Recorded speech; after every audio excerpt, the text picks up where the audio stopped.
अगला सवाल यह है कि कुछ लोग पूछ रहे थे कि क्या ऐसा हो सकता है कि गुरु अपनी ताकत से पार कर दे, चेले को कुछ ना करना पड़े।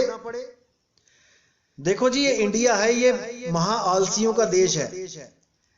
वैसे तो बहुत हुनर है इस इंडिया में, बड़े बड़े साइंटिस्ट, बड़े बड़े इंजीनियर विदेशों में भी हमारे ही भारत का नाम रोशन कर रहे हैं। लेकिन जब अध्यात्म मार्ग आता है फिर बंदा सोचता है कुछ करना ना पड़े, गुरु जी कर दें। अरे भाई, गुरु को खाना खिलाओगे कि तुम्हारे पेट में चला जाएगा? फिर तो ऐसा करो कि गुरु जी भोजन करें, हमें ना करना पड़े, तब कोई नहीं बोलेगा। फिर तो गुरु जी को खाना देते ही अरे मुझे भी डालो, मुझे भी लगाओ थाली, वहां पर अपनी थाली याद आ जाएगी।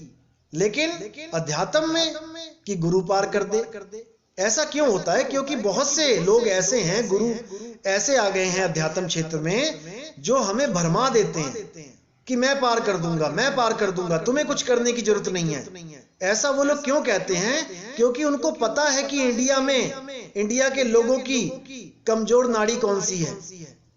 उनको पता है कि कहां पे मूर्ख बनाया जा सकता है लोगों को। बड़े आराम से आ जाते हैं लपेटे में। ऐसे बहुत से गुरु हैं जो कहते हैं तुम्हें कुछ नहीं करना है, बस तुम मेरी सेवा करो, दान चंदा चढ़ाते रहो, आके तेल मालिश करते रहो, पैर दबाते रहो, और तुम्हारा पक्की टिकट कटवा दूंगा मैं तुम्हारे धाम की, चिंता मत करना, मैं लेने आऊंगा तुम्हें। यही सबसे बड़ा भरमजाल है भाई। गुरु का मतलब होता है जो गुर दे, जो हुनर दे। आप भी कुछ ना कुछ काम करते हो, किसी ना किसी गुरु से आपने हुनर लिया है, वो गुरु आपके साथ बैठ के काम नहीं करता है, उसने अपना हुनर दे दिया। अब आप खुद समर्थ हो जाते हो, आप बिना गुरु के भी उस लक्ष्य को प्राप्त कर लेते हो। अगर आप निपुण हो गए हो तो जब तक आप गलतियां करते हो, गुरु आप पे पूरी नजर रखता है, आपकी हर गलती को सुधारता है। जब उसको लगता है कि हाँ भाई अब चेला बिल्कुल निपुण हो गया, वो क्या कहता है, जा बेटा अब कहीं और दूसरी दुकान खोल ले, अब तू जा और कहीं अपना गुजारा कर। तो इसी तरह जो आध्यात्मिक गुरु होता है वो आपको क्या करता है, आपको शब्द से सूरत जोड़ने की विधि बताता है। वो कभी ये नहीं कहता कि बेटा मैं भक्ति कर लूंगा तेरे लिए, कभी नहीं।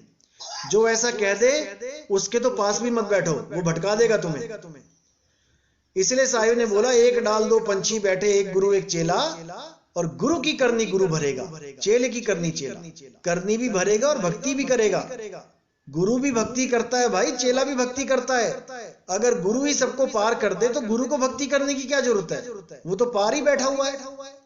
लेकिन गुरु भी साधना करते हैं सारे, क्योंकि उनकी साधना उनके साथ है, शिष्य की साधना शिष्य के साथ है। इसलिए इस गलत फहमी में कभी नहीं रहना है कि मुझे गुरु जी पार कर देंगे। पार करने वाला शब्द गुरु है। शब्द गुरु से अरदास करो कि मालिक हमें बंधन छुड़ाओ हमारे, देखो वो पार करता है तुम्हें। लेकिन सच्चा प्रेम करो शब्द गुरु से, सच्चा प्रेम, निर्मल प्रेम, उसमें कोई दुनियावी चीज नहीं आनी चाहिए बीच में कि हे परमात्मा मैं आपको बहुत प्रेम करता हूं लेकिन मेरे बेटे की बीमारी ठीक कर दो। हे परमात्मा मैं आपको पाना चाहता हूं पर मेरे घर का लेंटर चोरा, ये इसका जुगाड़ करवा दो कैसे। हे परमात्मा मैं आपसे प्रेम करता हूं, मेरे बेटे की नौकरी लगवा दो। यहां पर यह काम खराब हो जाता है। वो आपके बिना बोले ही जानता है कि आपको क्या चाहिए क्या नहीं। बिन बोले सब कुछ जानदा, किस आगे कीजे अरदास। लेकिन हम उसको एक बच्चा समझ लेते हैं कि उसको बिना बोले पता नहीं लगेगा। जैसे हम अपने बच्चे को, कोई बच्चा घर से निकलने जा रहा हो तो हमें पता होता है कि वो घर से बाहर जा रहा, हम कहते हैं ध्यान से जाना। कहने का मतलब कि जब तक मैं ये नहीं बोल दूंगा ध्यान से जाना, वो अपना ध्यान नहीं रख सकता। हमने बच्चा समझ लिया परमात्मा को कि हम जब तक बोलेंगे नहीं वो सुनेगा नहीं। यही हमारी गलतफहमी है, यही हमारा सबसे बड़ा जो हमारी भूल है। वो घट घट की पटपट की जाने, वो सब जानता है, बस उसके आगे सरेंडर करना सीखो कि तेरा पाना मीठा लग गया, जो हो रहा है होने दो, बस पानी की तरह बहते चले जाओ, फिर देखो क्या आनंद आता है परमात्मा में। बस उसको याद रखो, सारे काम करते चलो और उसको याद रखो, उसको एक पल मत भूलो।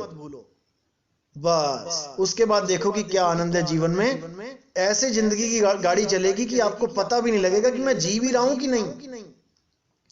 इतनी स्मूथली चलेगी लाइफ आपकी, सारे झंझट सब परेशानियां खत्म। बस असलियत में आके जियो एक बार, असलियत में आके। तो आज का सत्संग यही समाप्त करते हैं। बोले सतगुरु बंदी छोड़ कबीर साहिब की जय हो।